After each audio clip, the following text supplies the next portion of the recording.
If you're a puppy owner, today's video may really interest you because today we have a private lesson that you get to sit down today with a student named Amy and her lab puppy named Penny. And she's here today because she's told us that she has a wild and crazy, fun-loving puppy that she's struggling to get a little bit of control with. So we're gonna dissect a little bit about why and what we can do to help her. Now, the thing that's great about private lessons is that it can go off in all kinds of weird and wonderful directions. So let's see what happens.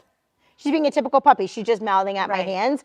And it's really important that we talk about that because so many people will say like, oh, well, he's just mouthing my hands. She's not really hurting me. And what we want to do with the puppies is we want to be like really black and white, because if I let her mouth at my hands, which I just did because I literally just met her a second ago.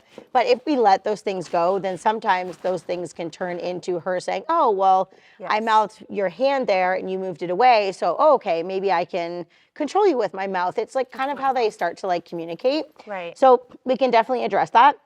The other thing I want to go over is maybe some subtle techniques with her, so we can get her to have a bit calmer brain. The fact that, I know, you're just wild, you're wild. The fact that you've already noticed her intelligence and how she can figure things out, I think is awesome. Now we just need to get the brain into a spot where she can actually intake information, because she's not so high-minded that she's just reacting. And this is super normal when puppies are young. They have really, really awful emotional control. They like whatever they feel, they just react to right away, instead of being able to be like, that thing's fun, but I know I should kind of sit here and like check it out first. She listens to my husband. Okay, she does, like better than you? Oh yeah. Yeah. What do you think the biggest differences between you guys is in terms of interactions with her? Can you tell why, or are you not sure why? He's like he's firm in his tone. Yes. Right? And he's very consistent. Yes. Where I'll kind of, even though I try, and then almost when I do try to be firm, it's more exaggerated and she can read through it, I feel. Yep. That's how I feel. Yeah, no, you're on the money. It's actually really normal. And it's not always like male, female that happens, but typically guys talk in a lower voice. They're a little bit more no nonsense. They're not as, we're sometimes a little bit more passive, a little bit more patient, more forgiving, that type of thing. And when you have a wild and crazy puppy, sometimes they're like, maybe I can kind of push your buttons a little bit more, where I don't know if I should do it with them. Honestly, though, sometimes we see it the other way around, where like the husband's a huge pushover and the woman's like, really? So it's not. It really comes down to like kind of temperament and how do you interact with the dog. So a couple things I want to talk about first. I just want to, come here, Pen. I want to just take a look at her collar. So her collar is good. I would suggest that we make it a tiny bit tighter though. And what you'll have to do is check it all the time, because she is probably growing like a weed right now. The significance of the collar being a little bit tighter is that if we have to take a hold of it to discipline in some way, or we have to like lift up on the leash, if the collar is a little bit more snugly, she's gonna feel like we have a bit more control. If it's loose and it can spin around her neck, or she feels like she can get out of it, a lot of puppies will try, and then they struggle more. So we want to keep it well fit, so it's just snug enough. You can feel the difference now. Yeah, I was going to say I probably need another collar, because I feel like this one loosens on its own. Yes, buckle would be great. And also too, I would probably go with something wider. Wider? Yeah, I can definitely help you with that before you leave today, for sure, to make sure you have a well-fit collar. So we've just changed Penny's collar, I love her, to a buckle collar that's just gonna stay a little bit more snug. And Amy, you already have an awesome leash, so that's great, perfect size for her and everything. So well-fit collar, we've talked about why that's important. So a couple of things that I want to try first is before we sort of do anything that's going to prompt the nipping and biting, which is kind of already happening. And again, she's not nipping and biting to hurt me necessarily right now. Right now, she's doing it because she's pumped. But it's sort of the same thing, whether she's doing it to be, control me or control you, or whether she's doing it, she's overexcited. We want to just let her know that there's other ways that she can show her excitement instead of putting her mouth on us, especially with a kid. She really needs to understand that. So the very first thing that I want to go over is a technique called the collar and body hold. And it's a technique that we'll do with the dogs to help settle them. It's not necessarily always the best option to correct nipping and biting per se, which we will go over in a moment, of course. But it's a really good way to kind of just like whoa, get the dog from like up here to down here. So basically what you're gonna do in a moment is we're gonna slip our hand in her collar and we're gonna hold her really tight against our body. Okay. When we do that, what will sometimes happen is the dogs will like be cool with it for a couple seconds and then all of a sudden they're like, I'm over this, I wanna go do something, and then they're gonna struggle. Okay. And when they struggle, we're not gonna let go. We just kind of hold them really, really tight and we wait for them to kind of take a moment to go, okay, I guess I'm not going anywhere. Okay. And as soon as we feel that, we're gonna say yes, and then either you can reward or I can reward her. Okay. And then when she's calm and settled, we can let her go. Okay. And basically, it's just like an acceptance exercise. It's if I need to hold you and I need you to be calm, I need you to do it quickly. And when you first start, sometimes it takes a while for them to settle, and then the more you practice it, the faster and faster it happens when she puts two and two together. Now, what we're gonna do is I'm actually gonna remove the bone because she's also, and not that the bone's a bad thing, bones are great things, it kind of gives her something to do. But right now, I kind of want her to have the opportunity to be naughty so that we can work through it. Yep. This is a good option because she wants to put things in her mouth. She's a lab. They love putting things in their mouth. So this is a good thing to use so that she has something to do, but it's almost like a Band-Aid. So, and which is good. Band-Aids are bad. Yeah, because like when she's nipping it, I transfer it over so that she nips that. Okay, and that's good and bad. So it's good in the way that it gives her something, like I see, instead of biting me, she's gone for the bone. That's what I do. Hey, that's better. That's a good thing. But what we want to be careful of is every time she comes to put something on she puts her teeth on her hands, and then we say, oh, don't do that, here's a bone. Some puppies will think it's a reward.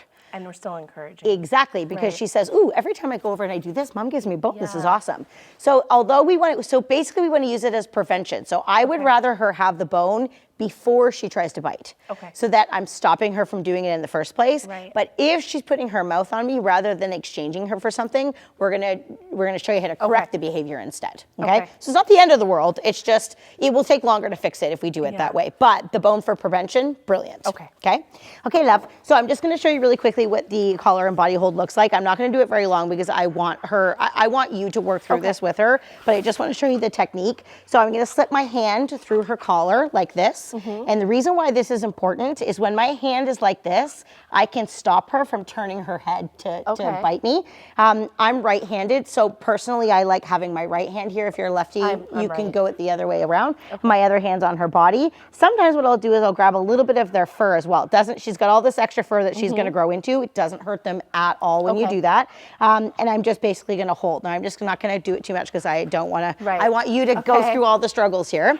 So I want you just to take a hold of her like that for a second, and I'm just gonna kind of talk you through. I'm gonna pull this out of your pocket. Oh, thank you. Good hold. I think your backhand should be a little bit more around her belly like area. that? Yep, perfect, good.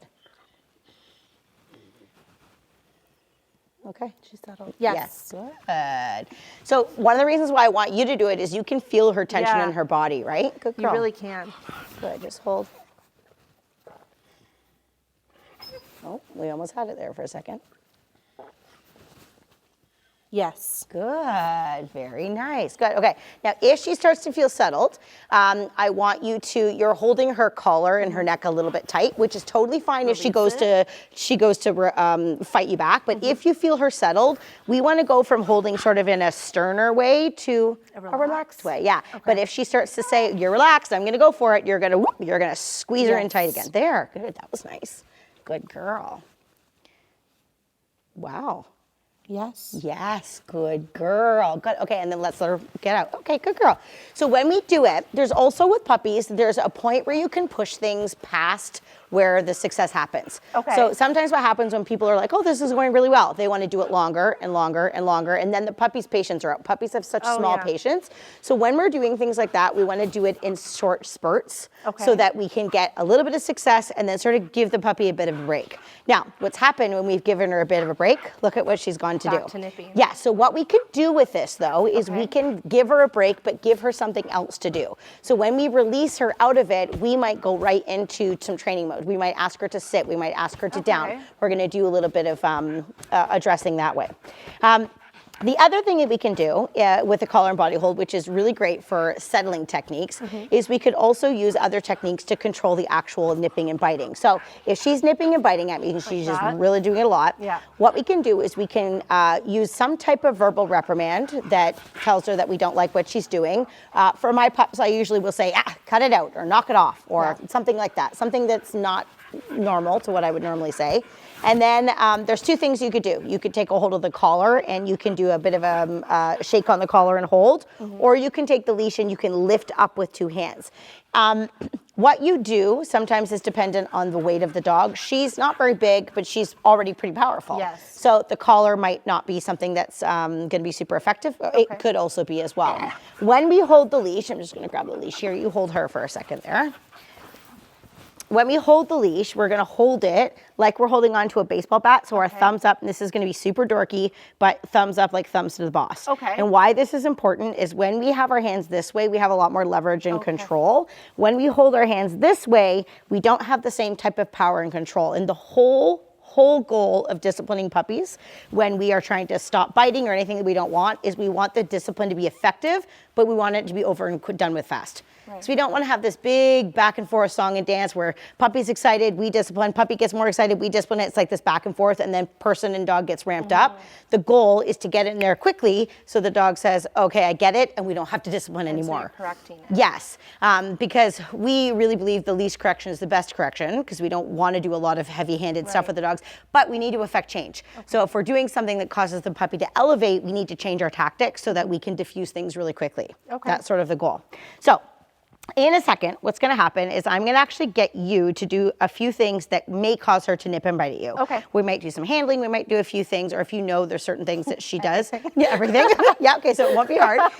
So then I want you to, as soon as you feel any type of mouthing on your hands whatsoever, you're going to, some type of verbal reprimand. And then I think what we're going to do is we're going to try the collar technique first. Okay. And so when we do that, I'm just going to show you really quickly. I'm not actually going to do it. I just want to show you technique. Okay. My fingers are going to go underneath her collar. I like to put my fingers going underneath up towards her ear that way. Yep. And I will grab a little bit of that excess fur. Now see how my wrist is kind of pressed against her cheek? Yeah. That is too, so she decides, see if she wanted to turn and bite me, she can't really. And I would just hold. Okay. Now, she's being really good right now, but what a lot of puppies will do, good girl, Penny, I'm very impressed with how well you were with that.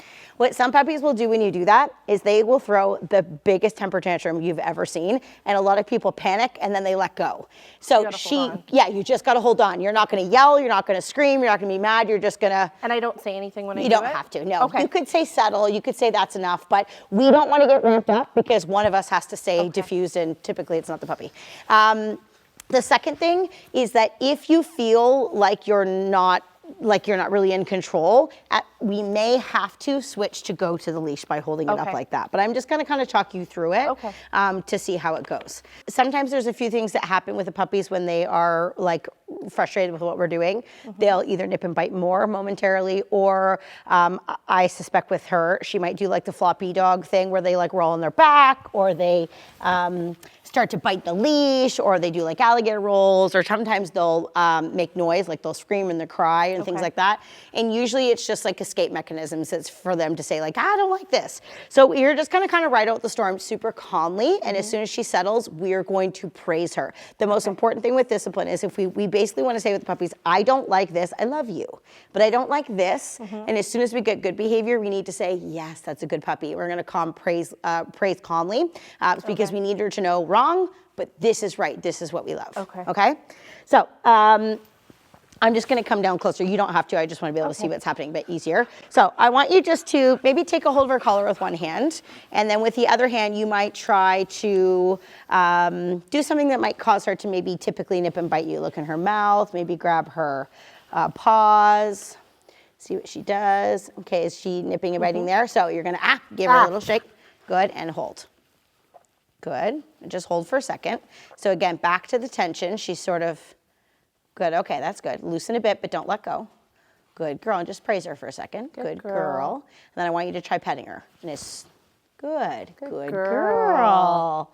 Good. Okay, your technique was pretty good, but her mouth was on your hand too long before you did anything about it. So she needs information really, really fast, because if she's sort of nipping and biting and doing things for a few moments and then she gets disciplined, she won't put it together. So as soon as you feel her kind of be a little bit mouthy, cut it out. Almost, the faster you are with the information, that will trump how firm you are with the puppy. Okay. So if you can be fast, you typically can be less harsh, which is kind of the goal, right? Okay, let's try something else. Maybe take a hold of her paw and see what she does. One hand's gonna be in the collar as you do so. There. Good. That was slow though. A little bit slow, but it was way better than the time before. Good, yeah, just hold for a second. Good. Good girl. Good. Okay, now release your, hold the collar, but release sort of the tension of the collar. Good, there. Okay, I want you to try the exact same thing again. Take a hold of her paw. This time, if you can give her a little, Good, okay, one thing I want you to change is I don't want you to pull your hand away from her paw. Okay. Because that's almost like a reward for her. Hold the paw at the same time. Good. Good, hold, good. Hold a little longer. So what I'm doing is I'm reading her body language right now. She's like, I don't really like what you're doing right now. There, that's better. See her eyes change a bit there? Okay, good. Now release your grip a bit, but still keep holding. There, good. Now praise with your voice. Good girl. Good. Now I want you to say yes, and then you can let go of her paw. We're gonna give her a treat. That was really good. Good. You're gonna grab this from me. I want you to be the deliverer of the goods. Good. So I don't know if you could pick that up or not, but what happened, and hopefully you could see, did you see how she was a bit tense at first? Yeah, she was. And then all of a sudden she kind of went, oh, maybe I need to stop. That's when we need to have great timing. You were great, you were good. You praised right away because what we're trying to do is mold and shape her to kind of know how we want her to respond to things, which is why we have to be so specific with our timing. We have to be fast with the correction, and then we need to be just as fast to say, this moment's good. In that moment, she was sort of saying, maybe I shouldn't be so pushy. And I can be faster with my response. Now see what she's doing now. Let's get her again. Good. Good. Now loosen the tension, but don't let go. Good. Now try and put your hands on her mouth again. Good girl. Good. Now yes and reward her. Yes. Good. Good girl. Excellent. Good girl. Good. Good she just girl. licked that time. Pardon? She just yeah, licked that was that really time. good. Good. Good girl. Okay, lift her up for a second and let her lay down for a sec. We'll let her lay down a sec. Yep, that's perfect. Good. Okay, I want you to go for her paw again. Yes, and feet. Yes, that's a girl.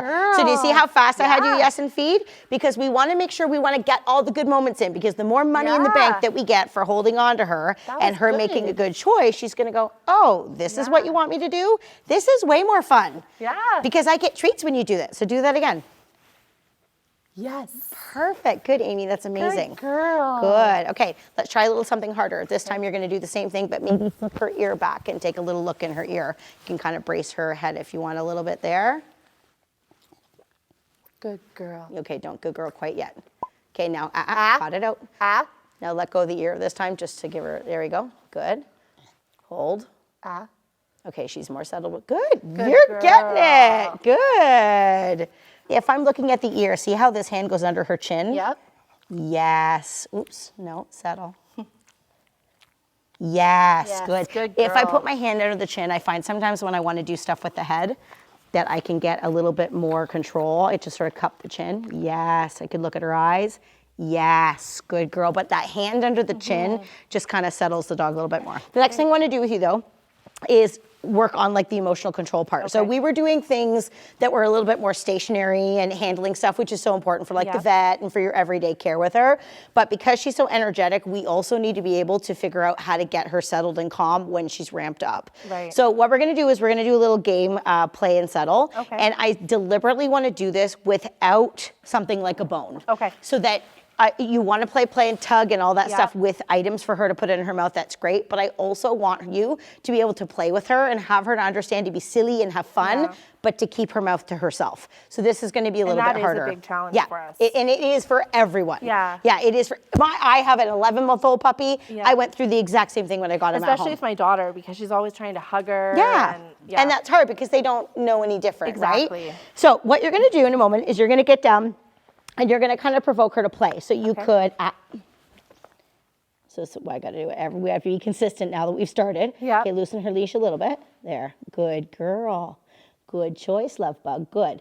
So that's literally all I have to do. Yeah. Just a quick little voice. I take a hold of the collar. Yes, Pen. Yes, that's a good baby. Good girl. So again, I'm not even holding. Lightly. Exactly. But if I need to, boom, I can tighten really quickly. But if she's being good, I don't necessarily want to keep holding that way. And that's probably something that I can improve on because I was holding much tighter even when she was listening. And that is such a good acknowledgement, Amy, because what will happen is if she in her brain is saying, but I'm being good now, right, and we're still holding, and they're going to say, well, maybe I should fight back then. So it also is about reading what the puppy needs in that moment. Do I need to be firmer here, or do I need to lay off and like let her have her head so that I can then acknowledge her choice?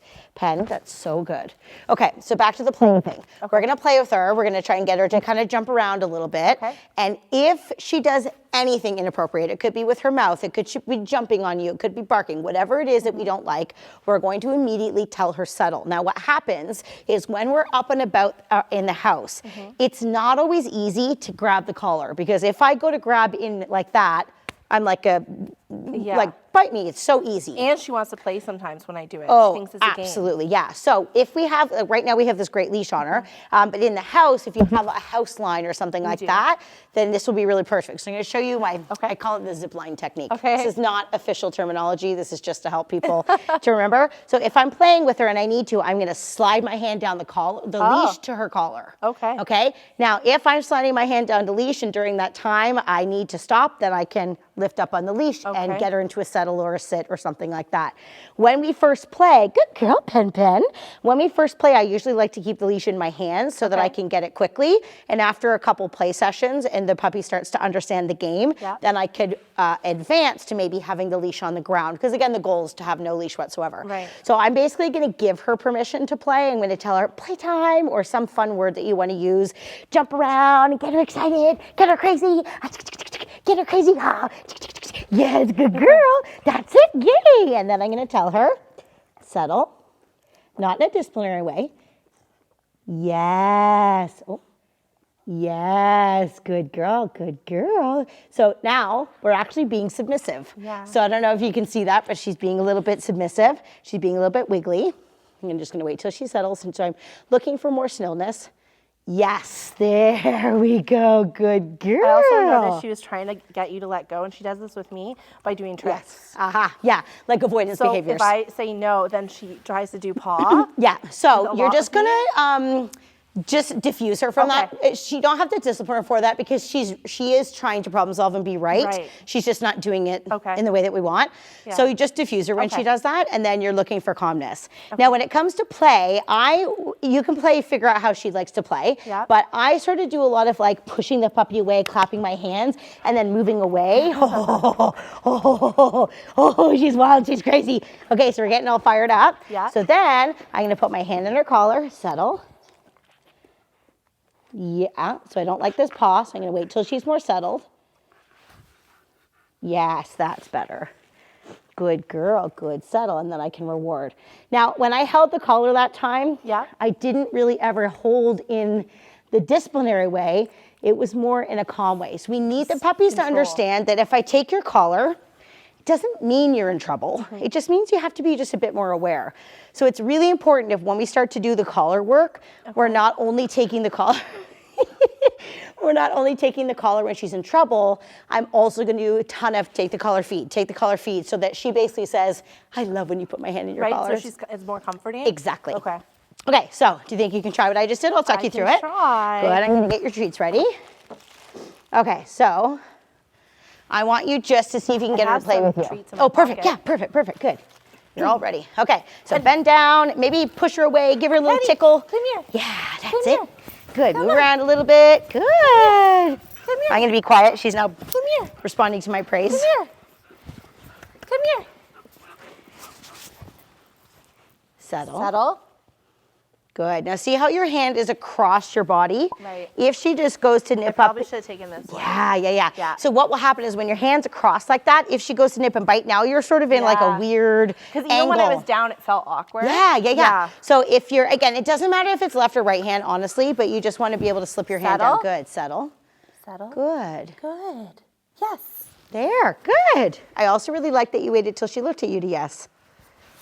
Good girl. Now I'm going to give you a really, it's just a silly tip, but it's really helpful. When you feed her, especially in this moment, it would be great if you went from your pocket to her nose, but bring the food to your face first. Really? And then feed her. Okay. Because what it will do, especially with dogs who are super food motivated like her, we don't want her to think that your pocket is like the be all end all. We want her to think like, food's from me. So I would, yes, good girl, bring it up to your face. Okay? Let's try it from the beginning. Just shimmy back over this way if you don't mind. The other thing to keep in mind is that when you play with her, if you have tension in the leash unnecessarily, it could cause her to back off a little bit. So if you can kind of keep some loose in the leash and then slap your legs or clap your hands or push and tickle her, trying to kind of get her to move. She's like, what are you doing, Mom? Why are we doing this? This is really weird. Normally I start this and I do it the way I want. So we have to kind of figure out how she likes to play and to get her kind of out of her shell a little bit. I'm going to try and be more quiet this time because I noticed when I was speaking that she was like, hey, am I supposed to listen to you? You want to play? Look at that. Do you want to play? Playtime. Come on. Come on, Penny. Good girl. Good. Reach out and touch her a little bit. Push her away playfully. Oh, yeah. Good. Okay, now slide your hand in. Tell her settle. Settle. Good. Nice. Nipping and biting is something that all kinds of people struggle with, and it's a huge component of our Puppy Essentials program. So if you're interested in checking that out, both in person or online, the link for that is in the description below. But remember when you came in and then she had that little submissive pee on the floor? So one thing that's really interesting about her is that she's such a typical energetic puppy, but she's not like innately dominant or anything like that. She just is a wild and crazy puppy that needs direction. But these puppies are sometimes really easy to fix because they're smart, because they want to do the right thing. But they also can be dangerous because they have so much energy. If they're not sort of given the right direction, sometimes, good girl, that was a better choice. Maybe should give her a little reward for that. That's a good girl. Good. But your instincts, when she said that, you sort of said, hey, you need to sit here, and you didn't really even know what you were doing there because you were listening to me. But that instinct is good. If we allow her to pull and be bratty like that, and it's not addressed, it will continue. So it literally can be as simple as interrupting the behavior. You didn't even really do anything drastic there. You just tightened the leash and made her sit. And she was like, oh. So now what I would recommend though is see how she's sitting, she's being good. Put a little bit of looseness in her leash. Yes, good. So now, remember the emotional control thing I said at the beginning? Here, she's sitting without you making her sit. If she wanted to, she could get up. But she's making the choice. That's right. So now what I need to do is acknowledge that and then say yes. If we hold tight, she's not really having to do the work. And so she feels like I'm disciplining her. Or she doesn't even get a chance to make a decision. Where if you pull tight to make her sit, which is exactly what you needed to do, is excellent. Look at that. Yes. Pen, you the smartest little girl. Good. Yes, that's great choices. Pulling her back into a sit was perfect what you did. And then the next step would be then to loosen the leash and see what she does. So let's make her sit again. Penny. Just lift up on the leash a little bit. Sit. Good, and then loosen. There, now praise with your voice. Good girl. Good. Good girl. So we want to show the dog, and then we want to get to the moment where we can acknowledge something good. And if she sort of says, sitting in a loose leash earns me rewards, and we can be quick to acknowledge that, we start getting it more and more and more. So what I was about to say is that it's really interesting to see at the beginning when she came in and she was like super hyper, too, she's a bit more calm now. For sure. And you had said, is it because I'm here? So I'll tell you what happens. It is because I'm here, but it's not because of me. It's because now when she's making a poor choice, I can get you to make the correct choice. So she's getting different information that she's normally got to. So what's going to be important is when we leave each other today, that you continue it. Exactly, because it's about consistency. Without me here, you might not have reacted as fast. You might not have been as firm. You might not have known when to reward or what to reward. So it's really the information that she's getting. But puppies are super situational. So she could be, an angel here, which she's being really, really good. It doesn't mean that you're going to go home and she's going to be perfect. You have to replicate what we've done here in your new places so that she knows it's all the same. What a brilliant girl. You saw the great transformation that we had with Penny, wild and crazy puppy at the beginning of our lesson to, we have a puppy that's a lot calmer, making some really great choices. So the next thing that we need to talk about is that of leadership, which we're gonna do next. And for you watching at home, you're gonna check that out by clicking the card right there. On that note, I'm Kayl. Happy training.